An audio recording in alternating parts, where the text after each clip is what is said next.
Okay, so we are continuing our work with identifying main idea, key details, and we're going to get a little writing practice in today as well. So we go back to our iReady, and I realized when I was watching the video, sometimes it's difficult to see some of the words that are on the screen, especially when they're smaller. So I've kind of tried to maximize the screen a little bit. So it says how Pluto stopped being a planet. We did work with that yesterday. And it says use the main idea organizer below to organize your information.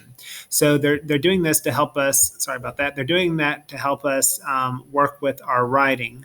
So we're kind of organizing our ideas together, and then we're going to write a paragraph from that. So it says main idea, and it wants 3 key details. Now we've slept since yesterday, or whenever the last time it was that we did this. So we're going back to our text, which I still have marked up from the work that we did. And actually, if you notice, look here, based off of these answers, you can actually complete some of the chart. And that's something that's going to happen on LEAP as well. When you take the LEAP for ELA and for social studies, you'll have some writing that you have to do. And oftentimes you'll have an article that you're going to read, and you're going to answer some questions, and then you're going to do some kind of writing. It'll be more of an essay than a short little paragraph. But by reading the text and doing what we had to do yesterday, we had to go back to the text several times.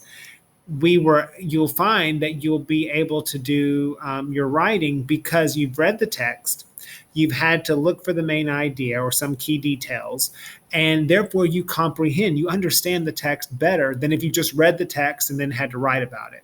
But having that in-between time where you're having to answer these questions, you're having to go back to the text, you're having to think critically about what you've read, helps you with your writing, and then it's usually not so difficult. Now, I've separated these lessons into 2 different spaces, so maybe it's going to be a little more difficult because we probably slept since we did this. I'm doing this lesson in one day, recording it in one day, but I'm splitting it up. So you might have to kind of reacquaint yourself with the article, but you remember we looked at our article as How Pluto Stopped Being a Planet by Tyrone Nielsen. We highlighted the reasons that Pluto is no longer considered a proper planet according to the article. And then look at the questions we answered. What is the main idea of the science article by Tyrone Nielsen? A group of astronomers decided that Pluto is a dwarf planet. Okay, so we go back to our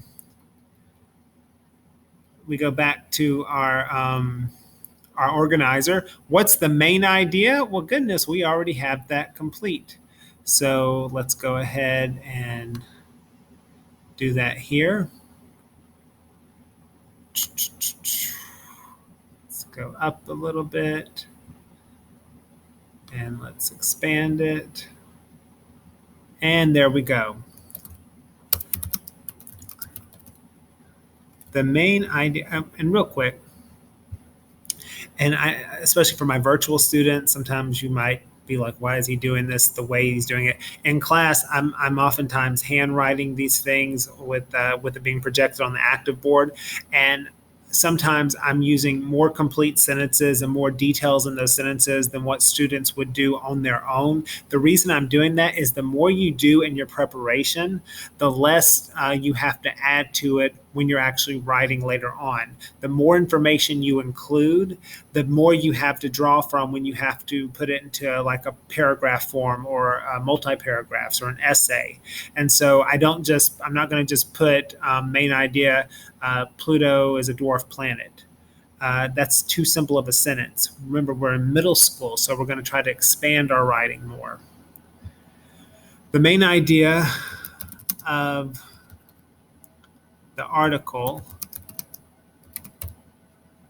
is that astronomers decided that Pluto is a dwarf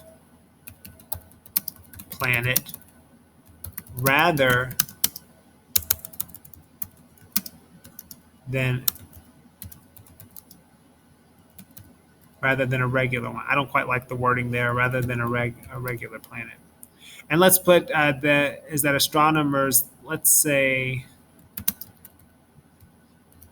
2006, astronomers decided that Pluto is a dwarf planet rather than a regular planet. Okay, so I have my main idea. They want a key detail. Let's go up. I think we had to answer a question about a key detail, did we not? Okay, it's cleared its neighborhood, so I'm going to probably use that. Look here, it says, what statement best supports your answer? Okay, they have a new definition.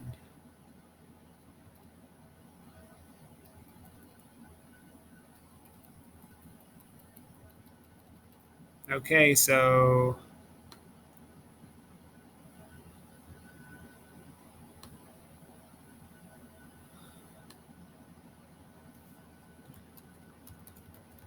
astronomers came up with a new definition of what makes an object a planet.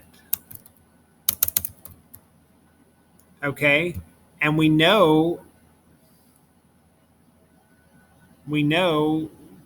what makes Pluto not a planet, or we know what the issue was.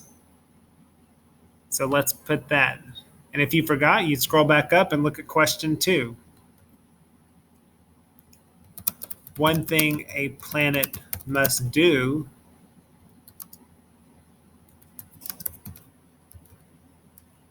under this new definition is clear its neighborhood of debris. That might be a word, that might be too much for 5th graders. How about, let's say, trash and debris?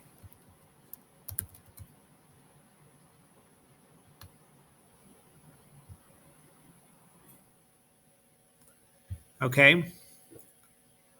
And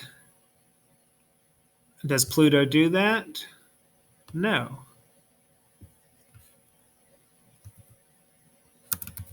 Pluto is not able to control the other objects within its orbit. So Pluto is not considered a proper planet. It's okay if I go outside a little bit, because when I handwrite, I do the same thing. All right, now look at all this. We have enough that we can really do some decent writing here. And real quick, I put this. This is the what the text used, but I like this. Clear its neighborhood. Okay, are they talking literal, like there's a literal neighborhood? No, they're speaking metaphorically. You can speak metaphorically when you are writing about things that are not fiction. People think of metaphors as something you use in your writing when you're like telling a story, you're writing a narrative, but you can use these elements in nonfiction writing, and it makes it better. And it's more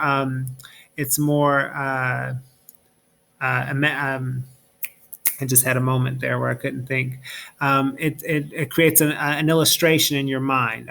It's more of a detail that kind of paints a picture. So when you think of space, we might think of just darkness and planets going around, but by saying clears its neighborhood, it gives me more of an image of neighborhoods, and that's where people live. And so we're talking about where Pluto, quote unquote, lives, and that it's not able to control what comes in and out of its orbit in its area, in its neighborhood.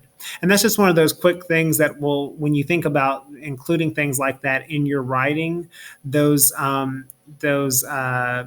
little elements of writing that creates a picture in the mind of the reader. It's just one of those things that helps improve. And so this has nothing to do with this particular lesson on finding main idea, but it's just one of those things that overall it's really nice and you might want to include in your writing sometime. Okay, so it says use the space below to write your answer to the question on page 15. So here's the question. They put it here again. Use the information in your organizer to explain how the key details you identified support the main idea of paragraph 3. Look at the hint. If they give you a hint, look at it. It says don't just identify the key details, also say how they support the main idea.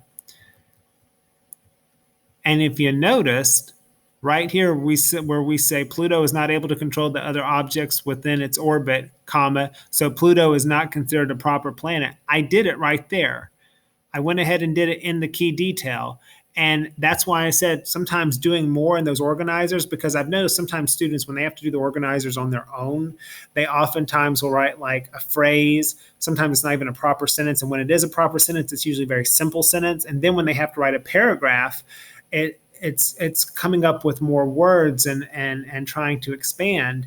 And the thing is, what you need to understand is in fifth grade and beyond, when you do, say, standardized testing, you will be timed. Even if you, some students have extensions on their time where they get a little bit more time, but it's still timed. You still have a certain set amount of time in order to do your writing. And the more preparation work you do, the easier it is to put it all together. So I'm going to expand. And I'm going to hit the tab button. And the reason I do that is because when I start a paragraph, you see where the beginning of the line is? Hitting tab indents it. And I'm going to indent that first line in the beginning of a paragraph. If what I'm saying is something that's totally familiar to you, wonderful, because it should be. But some students, for some reason, they get to me in fifth grade and they're like, they don't indent. I want to tell them to indent. They're like, I don't know what that means. So you hit the tab button, TAB, on your keyboard, or you hit the space bar 4 times, and it's the same thing. It's equivalent. It equals. If you're handwriting, I've got a big hand, but if you have a little hand, take your thumb, put it at the beginning of the line, and then start writing after. And just on the first line of each of the first sentence of each new paragraph. And then after that, you don't do it the rest of the paragraph. Okay, so let's go up. I got my, and I'm just going to bring it down.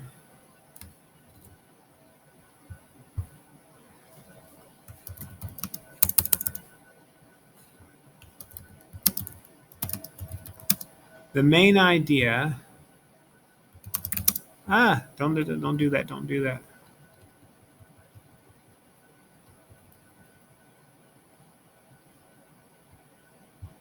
The main idea, I can't see when they do that.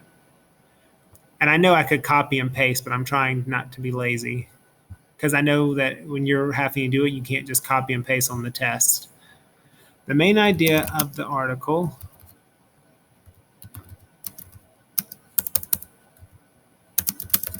is that in 2006, astronomers decided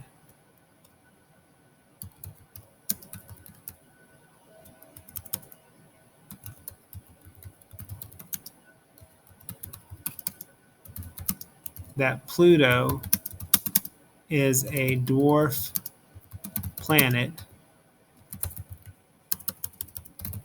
rather than a regular planet.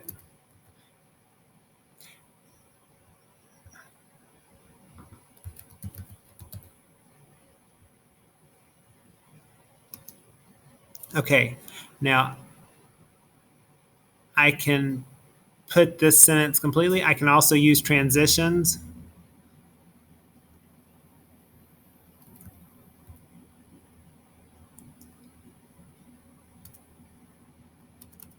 Actually, the sentence works as it is. And I know you're like, why are you thinking out loud while you write? That's what I do. And thinking while you're writing is an important thing to do. So astronomers came up with a new definition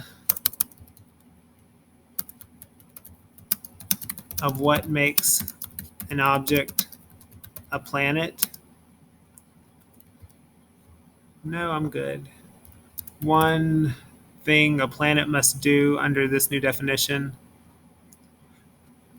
Okay, you see how we say one thing a planet must do? That introduces what I'm going to be writing about. That provides a transition to my next idea. One thing a planet must do under this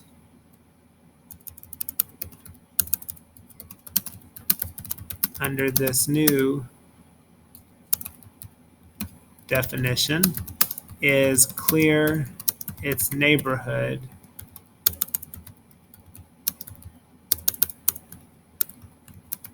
of trash and debris. Pluto is not able to control the other objects. Sorry, I'm typing fast. Within its orbit. So Pluto is not considered a proper planet.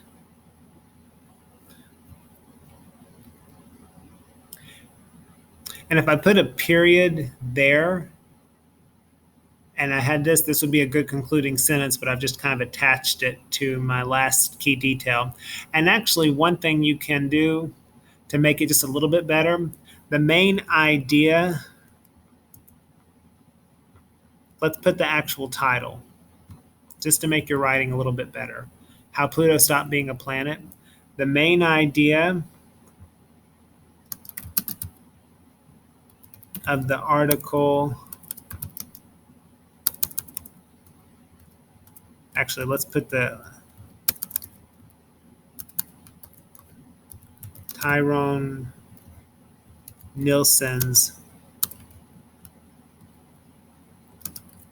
How Pluto Stopped Being a Planet. I want to make sure I got that title right. How Pluto Stopped Being a Planet. Okay, so the main idea of Tyrone Nielsen's How Pluto Stopped Being a Planet is that in 2006, astronomers decided that Pluto is a dwarf planet rather than a regular planet.